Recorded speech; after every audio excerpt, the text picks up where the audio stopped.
ইন্নাল হামদুলিল্লাহ ওয়াসসালাতু ওয়াসসালামু আলা মান লা নাবিয়্যা বা'দা ওয়া আলা আলিহি ওয়া আসহাবিহি আজমাইন।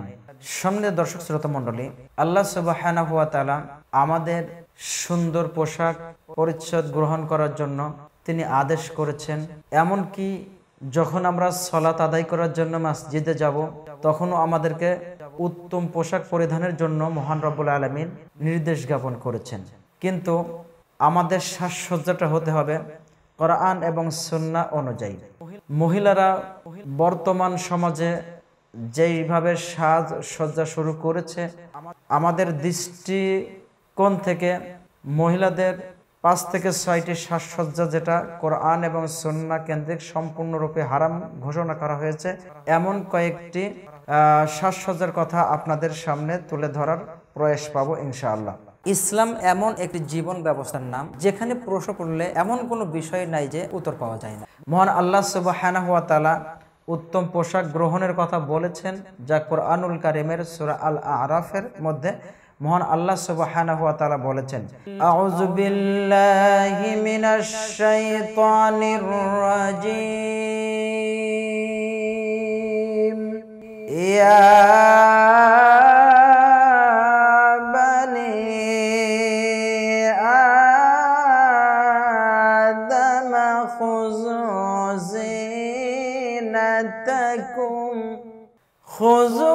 خذوا زينتكم عند كل مسجد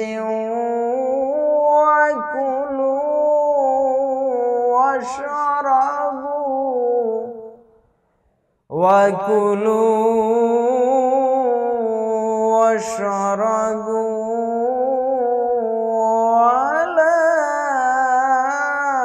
تسرفوا إنه لا يحب المسرفين।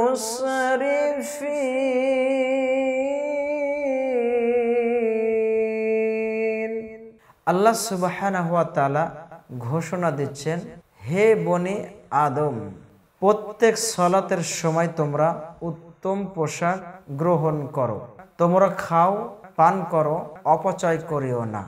অবশ্যই বা নিশ্চয় আল্লাহ সুবহানাহু ওয়া তাআলা অপচয়কারীকে ভালোবাসেন না। আল্লাহ সুবহানাহু ওয়া তাআলা আমাদের অত্র আয়াতের মধ্যে পরিষ্কার পরিচ্ছন্নতা তথা উত্তম পোশাক পরিধানের কথা বলছেন। মহিলারা বর্তমানে যে সকল সাজসজ্জায় সজ্জিত হচ্ছে, তাদের জন্য যে সকল সাজসজ্জাগুলা করা নিষিদ্ধ, এমন কয়েকটি নিষিদ্ধ সাজসজ্জার কথা আপনাদের সামনে উল্লেখ করছি। 1, কোনো মানুষ, সেটা মহিলা হোক আর পুরুষ হোক, কোনোভাবেই কোনো পরচুলা ব্যবহার করা ইসলাম অনুমোদন দেয় না। কোনো মহিলা যদি পরচুল ব্যবহার করে বা মাথায় লাগায়, এটা তাদের জন্য নিষিদ্ধ, হারাম। আল্লাহ সুবহানাহু ওয়া তাআলা চুল আমাদের দিয়েছেন, আমাদের মাথায় যেই মাপের যেমন চুল আছে ওইটাই আমাদের জন্য সৌন্দর্য, ওইটাই আমাদের জন্য কল্যাণকর, ওইটাই আমাদের জন্য মঙ্গলকর। সুতরাং কোনো মহিলা যদি পরচুলা ব্যবহার করে, আল্লাহ রাসূল সাল্লাল্লাহু আলাইহি ওয়াসাল্লাম তাদের সম্পর্কে লাআনত করেছেন। সুতরাং কোনো মহিলা পরচুলা ব্যবহার যদি করে, সাজসজ্জার উদ্দেশ্যই হোক আর বা অন্য কোনো উদ্দেশ্যই হোক, তাদের জন্য এটা নিষিদ্ধ। 2, কোনো মহিলা যদি সুগন্ধি ব্যবহার করে বাহিরে যায়, তাদের জন্য আল্লাহ রাসূল সাল্লাল্লাহু আলাইহি ওয়াসাল্লাম অভিশাপ করেছেন এবং তাদেরকে জিনাকারী হিসেবে আখ্যায়িত করেছেন। সুতরাং কোনো মহিলার জন্য কোনো সুগন্ধি ব্যবহার করে বাইরে যাওয়াটা সমীচীন নয়। অবশ্যই সুগন্ধি ব্যবহার করে নিজের বাড়িতে অবস্থান করবে, নিজের স্বামীর সামনে নিজেকে উপস্থাপন করবে, তাতে কোনো দোষণীয় নেই। 3, কোনো মহিলা যদি সৌন্দর্য বর্ধনের জন্য হোক আর সৌন্দর্য বর্ধনের জন্য না হোক, ভুরু উপড়িয়ে ফেলে অথবা ভুরু প্লাক করে, তাদের জন্য ভুরু প্লাক করা নিষিদ্ধ, হারাম। আল্লাহ রাসূল সাল্লাল্লাহু আলাইহি সাল্লাম বলেছেন, যারা নিজেদের সৌন্দর্য বৃদ্ধির জন্য ভুরু প্লাক করে, উপড়িয়ে ফেলে, আল্লাহ রাব্বুল আলামিন তাদের উপরে সর্বদাই অভিসম্পাত করতে থাকেন, অর্থাৎ আল্লাহর পক্ষ থেকে তাদের উপরে সর্বদাই অভিশাপ নাজিল হতে থাকে। সুতরাং কোনোভাবেই ভুরু ফেলা বা ভুরু তুলে ফেলা তাদের জন্য নিষিদ্ধ।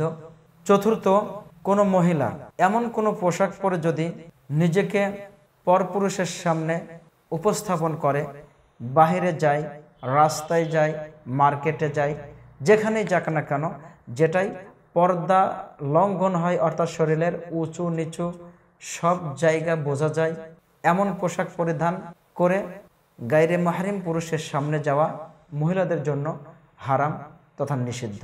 নাম্বার 5, মহিলারা কপালে টিপ ব্যবহার যে করে, টিপ ব্যবহার করা মহিলাদের জন্য নিষিদ্ধ। কথিত আছে, ঘটনাটি কতটুকু সত্য যাচাই করার প্রয়াস এখনো পায় নাই, পাবো বলে আশা করি ইনশাআল্লাহ। আল্লাহ রাব্বুল আলামিনের খলিল তথা ইব্রাহিম আলাইহিস সালামকে যখন আগুনের মধ্যে নিক্ষেপ করেছিল পুড়িয়ে মেরে ফেলার জন্য নমরুদ, সেই জায়গা থেকে এই টিপ ব্যবহার করার একটা প্রচলনের কথা শোনা যায়।